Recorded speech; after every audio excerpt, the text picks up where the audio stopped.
Now, I have been following Victoria Peltier for a long time on social media. She pushes us with a mantra of no excuses, how to be unstoppable in life and business. And she's also VP Talent and Transformation at IBM. So let's welcome her to the stage with some A's for applause. This is our keynote speaker. Welcome, Victoria. Thank you so much. I am pleased to be here today and talking about this incredible topic of resilience. And I know there's a significant part of the audience today that are Canadian, but I'm sure many of you tuned in to the inauguration yesterday and heard Biden's talk of resilience, how we as a people generally, not those, I'm a proud Canadian who lives in New York and in the United States, but we as a people are incredibly resilient. So this topic couldn't be any more timely. So I'm going to encourage you to remember those days before the virus. It seems like it was a lifetime ago, although it's just shy of 1 year for those of us in the Americas. The only measuring stick we can hold up to COVID-19 is something I imagine most of us weren't here for, the Spanish flu of 1918. And it was bad, very bad. Hundreds of millions sick, 40 million deaths, a 7% decline in global GDP. And by all measures, it was a far worse event than the World War that preceded it. But when it was over, the world was very different. There was no return to the way things were, prior to that first positive diagnosis. And maybe there was good to come from all of this. And in many ways there was. The quality of life after the Spanish flu was much better than the quality of life before it. For starters, governments began to emphasize preventative healthcare amongst its citizens, lauding the benefits of exercise, good nutrition, timely treatment of illnesses, injuries. Communities look much closer at things like housing conditions, providing support for families eager to live in suitable homes at reasonable costs. Scientists, inventors, they did their part too, reimagining medical devices, testings, treatments, things we're living and experiencing now, reshaping the way illnesses and future pandemics would be addressed. The new normal towered over the old. So now fast forward to today, to 2021. We are in the middle of a pandemic. As Lisa and everyone's been talking about, it's disrupted our health, our family life, our individual well-being. And while we could pine for the way things were prior to 2020, we are never going back. Never. Masks? Yeah, they're here to stay. Fist bumps or elbow bumps instead of handshakes, here to stay. Unemployment, the lost years for students, or what we hear about now in the she-cession of women who are taking a step back in the workforce and the impact it will have on them. The erosion of trust in governments, institutions, all of that here to stay. This isn't all doomsday, however. There's good news that comes out of this, without a doubt. The new normal for us has the opportunity to outshine the old. Consider business. This new normal runs deeper than virtual meetings and hand sanitizers that will exist in every cubicle. We are resilient, adapting to the new ways, the new future of work. And that future is going to be an environment that is much more inclusive, more participative, and much more enabled. So with that, let me dive into a few of these areas. At IBM, over the last number of years, we've seen this convergence of new technologies, new business models that are impacting HR. And HRs need to be more of a true and trusted strategic business partner in the truest sense of the word. Adding to that now, more than 90% of organizations are in the midst of an enterprise-wide digital transformation. So we look back on 2020, hit with this, pandemic. It's pressured companies to rethink on a global scale every way in which they operate, and therefore address people and talent issues. In fact, my role at IBM is leading the client-facing business, supporting companies and their employees with everything to do with people and workforce and culture and how and where the work gets done. And I've seen a focus on two things come much more dramatically in the rise of the pandemic. One is that digital transformation, creating consumer-grade experiences, but at a pace companies were not prepared for. Their requirement to change or transform, they weren't even ready for, whether that be as a result of the amount of change that was required, or quite frankly, financially, the cost to do so. And the second area where I'm seeing this is around structural cost transformation. Right? This is the reaction to companies in industries that were hit hardest from a revenue perspective.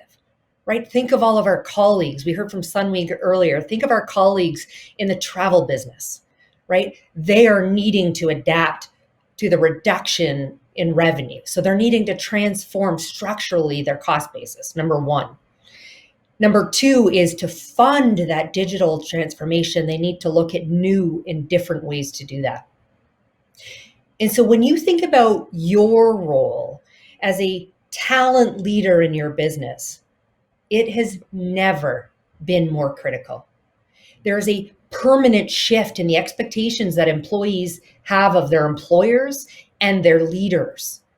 And that includes better support for physical, emotional health, as well as the readiness. And you heard Pauline talk earlier about training during this time. There's sweeping changes. HR is ripe for disruption, along with the rest of the business and how we support them. This is the time for CHROs and HR leaders alike to seize this moment to evolve, just like we saw CFOs need to do back in 2008 with the financial crises. At IBM, we're referring to this movement as HR 3.0. So as I just talked about, you'll see that the motivation to change has become existential. When you look at the stats, it's staggering to see the changes that organizations are quoting and their needs for not only organizational strategy, but the change and transformation management within the organizations, right? Looking at automation, I talk about structural cost transformation. So that means looking at centralization, standardization, automation of work while still keeping a foundation of positive employee experience. So when we talk about this reinvention of HR and its criticality, we see three really important things. Humanity at the heart of all of this. Empathy. I'm not sure how many of you have heard about the rise in this new moniker of the Chief Heart Officers, right? Driving our people with recognizing empathy, but that brings all the way down to the way in which we serve our clients or our customers. I'm going to dive a little deeper into this. When we look at this shift from HR 3.0, it's much more about being an agile organization, right? Having HR operate in the way our technology teams are, our functional business unit operational teams are, pushing innovation, creative solutions.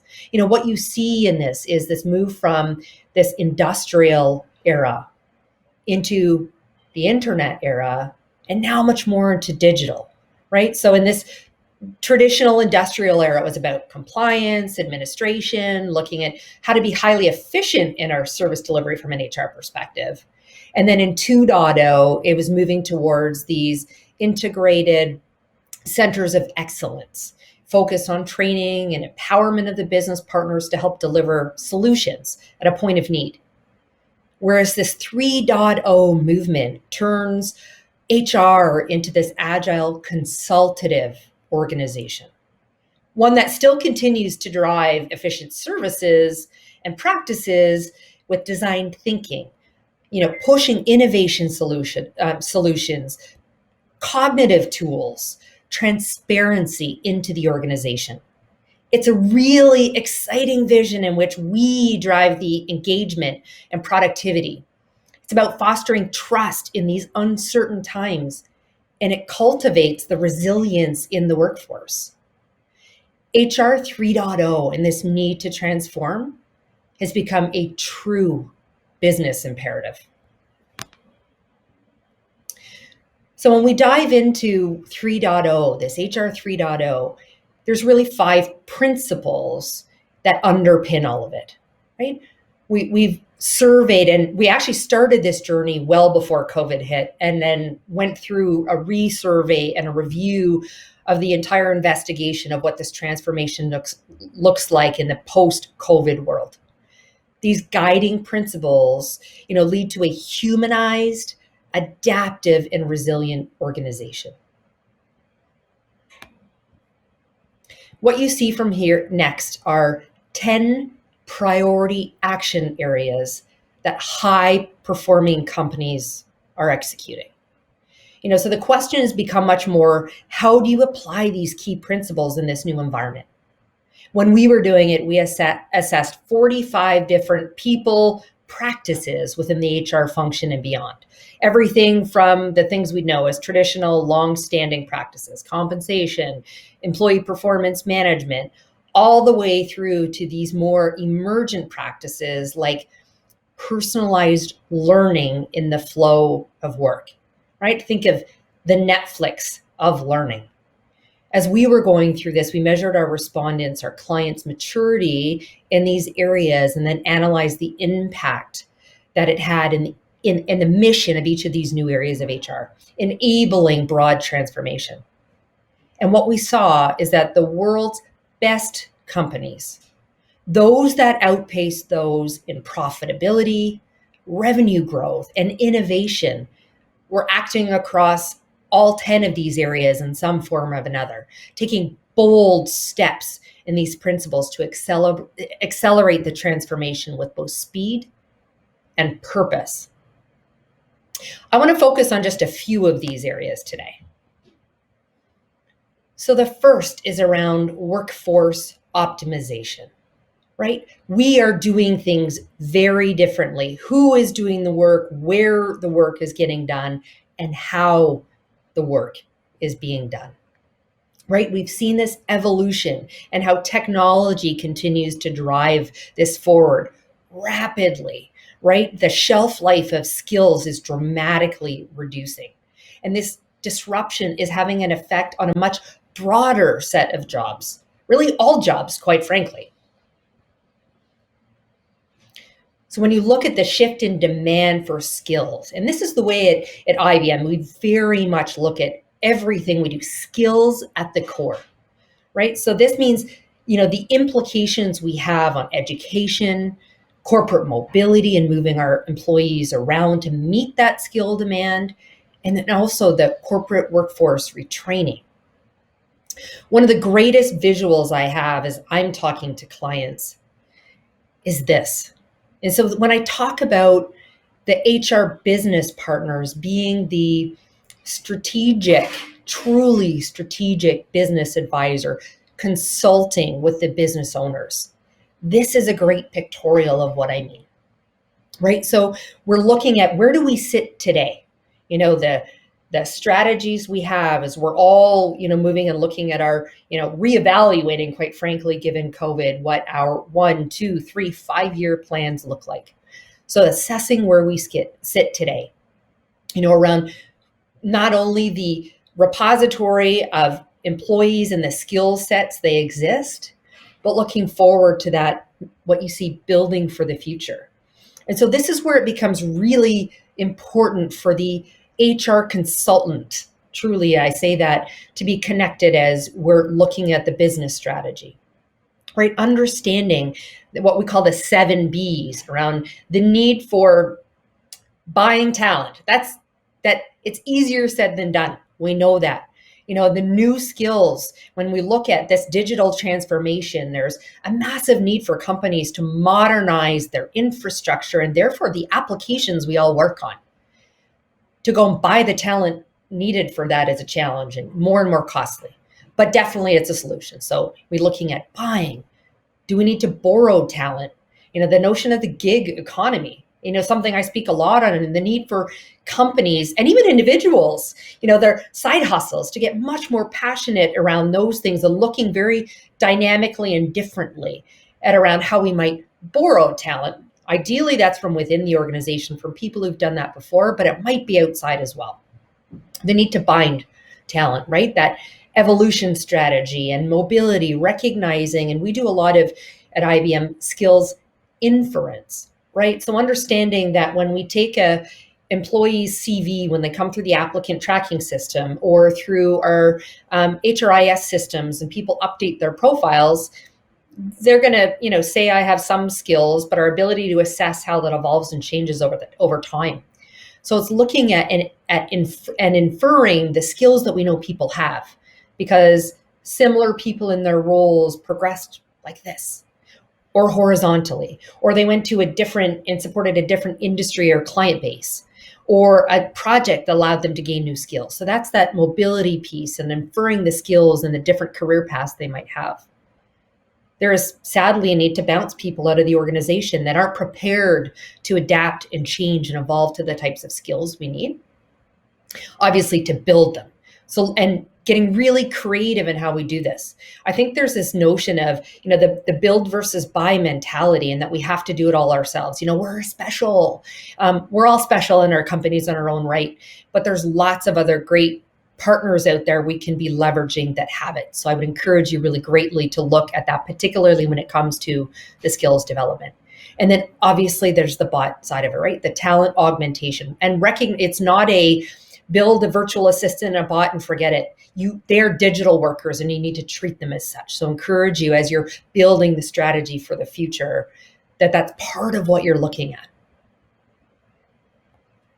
Next, let me talk about one of my most passionate topics around diversity, equity, and inclusion.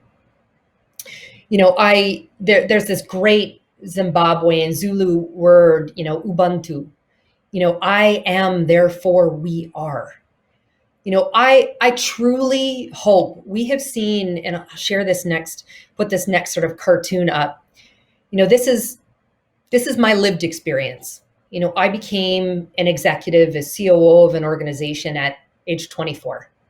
I was the only sitting in the room for years. But I truly hope that through the social unrest that we've experienced, quite honestly, for years, but the dramatic rise we saw in 2020, we're going to see a demonstrable change.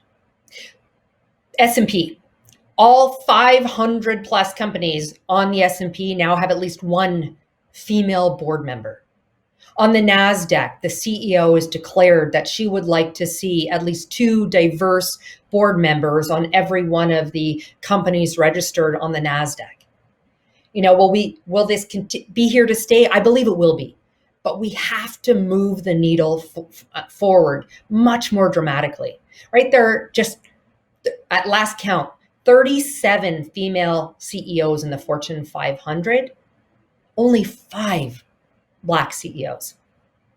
I spent a lot of time working with startups and entrepreneurs, and it is painstakingly obvious in that space how underrepresented minorities and women, 4% of venture capital funding go to women, 1% to Black founders. Again, we must do more. In sitting in large corporations, we have the opportunity to drive it forward. I'm often asked to help with creating a business case around creating a diverse, equitable, and inclusive culture. And I shake my head sometimes because I feel like we shouldn't. It's the right thing. we all know why it matters. The fact is, the data shows that there is significant gains in creating a diverse and inclusive culture. Some stats here you can see on this page, right? We know that diverse workforces drive greater problem solving, innovation, employee satisfaction and engagement, and therefore productivity and profitability. So again, it makes good business sense, but we need to be incredibly strategic and intentional around how we move this forward. So, some ideas around creating a diverse, just want to make sure I've got the right, I don't know if I'm behind here. Let me just move this forward. There we go. Ideas for creating DE&I within your organization. And as I said, it's about being strategic and intentional around this. And that is across a multitude of areas. So your practices, these are policies, guidelines, processes that you have. So it's things like identifying high potential, diverse talent and are providing them the opportunity to enhance and improve their skills. A couple of things, that we know about this. Again, data shows that, some of what I'm going to share. Women typically only apply for roles if they meet 8, 9, 10 out of the 10 skills criteria we're seeking. Men at 6 or 7. The next I'm hearing is there's a lot of the demonstrable action being taken at the executive level of organizations and boards, like I talked about earlier. I talked to one CHRO of a bank recently, and she said, we're really focused on the executive vice president level within our organization. There are only 2 of us, and we're near 2 women in particular, and 1 person of color. And we're going to be near retirement. So the next thing I said to her was, well, what are you doing to build the funnel at the entry level within the organization and in your mid-level? We're going to have the same problem 5 to 10 years from now if you're not looking at that at all levels of your organization. So there's a number of ways to do this, right? I talked about skills. So there's self-assessments, there's databases, there's taxonomies you can get with that maps to the roles you have in your organization. And then you can work to map that back and to understand the capabilities you have in building a plan for future. You can start to look at some of the cognitive tools. As I referenced at IBM, we infer skills based upon people's digital footprint and the different projects or engagements that they've worked on. Mentoring and sponsorship. This is one many are doing, but I'm a big proponent of being really clear for employees around the needs to have coaches, right? Those are that manage their performance day to day. Mentors, those that are guiding them. And it's not always this hierarchical view of mentorship. It's going cross-functional to see others in the career paths and the movements they've had. And then the importance, and I think it's incumbent upon us as leaders to be sponsors. There's not a matchmaking service for me from a sponsorship perspective. I need to deeply understand your personal brand, your ability to deliver the values that you have, and your potential. So beyond practices, let me move to tool set. There's a whole bunch of tools that you can be using as well, whether it's things like blind or mass recruitment platforms, whether it's Naukri, great Canadian bred company who looks at diversity and inclusion by masking the names of people. We know that people with white sounding names tend to get more interviews. So masking the face and going through a recorded video assessment, and then the hiring manager only gets the top candidates by slate with no idea around their background. So there's tools like that. Textio that can take a look at the way in which you're writing your job profiles for people. Objective assessment tools.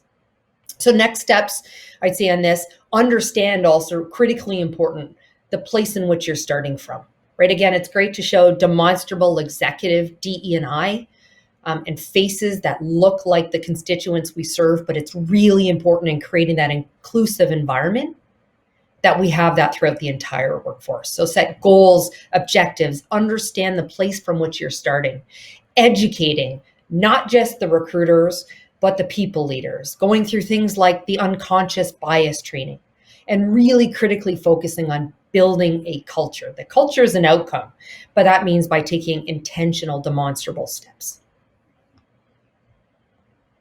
Next, let me move to talk a little bit more around the participative and engaged workforce and some of the things that we can do there.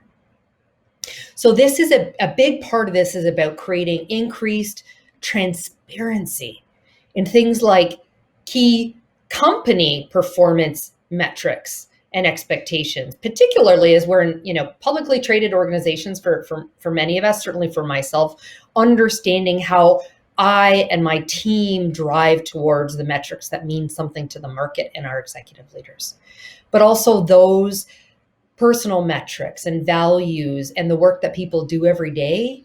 How does that align to their social values? Again, talking about that, chief heart officer and understanding with empathy and building that type of a culture.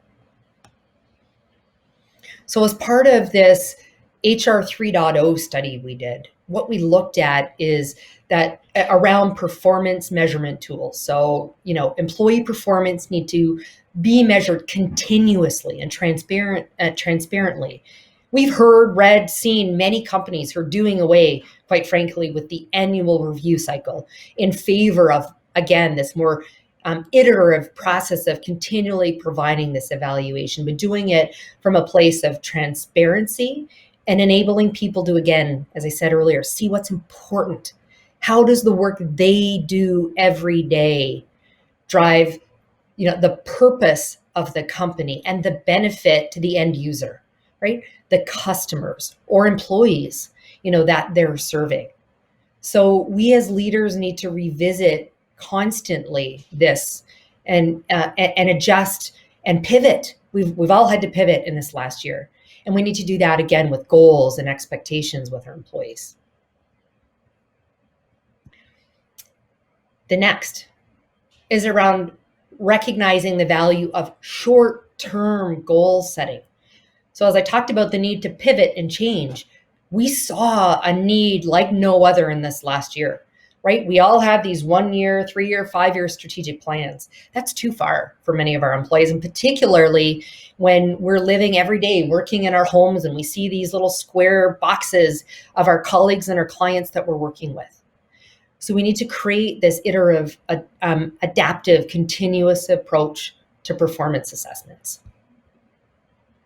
When we look at the evolution, again, from a performance perspective in this, digital era and moving more towards HR 3.0, again, what we see is this migration from, as I said, annual processes, and in some cases there were no formal processes, and, initially to kind of a single element of success, right? If you're in sales, one measure, sales signings, whatever you want to call that, right? But then looking to different things, and that'll be things like are your employees contributing again to purpose of the organization and to the culture of the organization? How are they engaged and participating? So again, that's a shift. So create shorter term goals, continuous feedback with multi-dimensional assessments, for our colleagues. Making sure that you're holding your people managers accountable for this and the conversations, and not just once a year. That's really important in all of this. I talk about demonstrable actions, being really intentional. Accountability is key. And so therefore, these results are going to be used to coach employees, help them with their skill building, understanding the need for future and how we're going to grow them.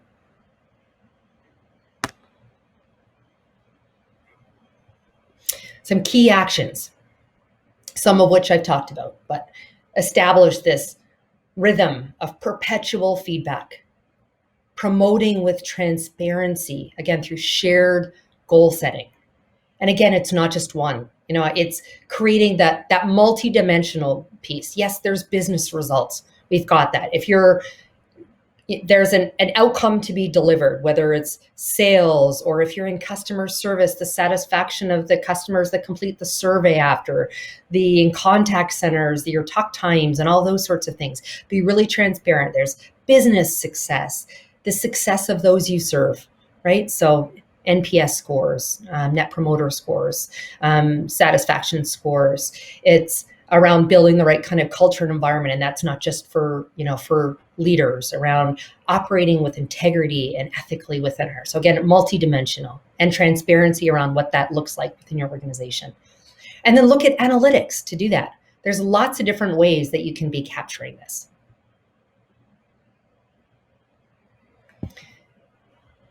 Related to this, paying for performance and skills in a fair and transparent way is critically important.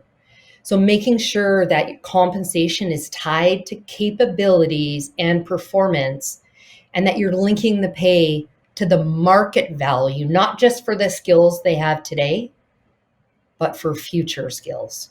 Creating proactive pay equity programs, driving, again, the future and the outcome that you're looking at seeing.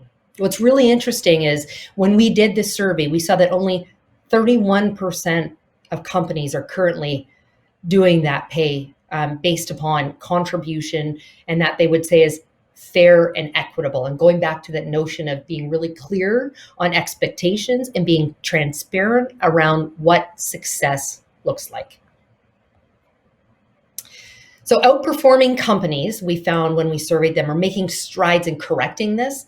But I think we all know that there's significant work ahead, right? What we have seen, however, is the outperforming companies, those in that top quartile, are starting to get this right. They're linking compensation to skill attainment rather than just tenure and anniversary within the organization or a single measure of performance. So when we look at linking pay for performance, what I'm going to say is, in this new era of HR 3.0, again, skill, market value, performance, pay transparency, utilizing AI where possible to identify and remove some of this bias. For example, at IBM, many of our leaders automatically are notified that their diverse employees are getting increases to ensure that we're creating that right kind of environment. So using the data available to you and also augmenting it with AI and proactively creating these types of programs. So some of these key actions, again, just to summarize: establish pay transparency and goals that align with your company values. Okay, purpose, we talk about leveraging the data and the AI to carefully identify and eliminate bias that is represented across your organization on a multitude of fronts. In this case, it's specific to pay. And encourage the workforce development by commoditizing those skills. So going back to how we started around workforce optimization. So I want to close with you, as I began, that the new normal has incredible potential to be better and outperform the old. I am Lisa said she's been following me for some time, my no excuses mantra. Even my pop socket on my phone says that. I am far from your status quo type of leader. I am the type who likes to break things to fix them again. But in our current environment, there is so much to adapt and change and drive forward. And I am personally excited by what the new normal holds for us. The challenges we've experienced this past year have the opportunity for us all to drive those demonstrable changes, permanent change, whether it's looking at who's doing the work, how it's getting done, or where the work is getting done. But we can do that by creating a truly diverse, equitable, inclusive business and community. Thank you.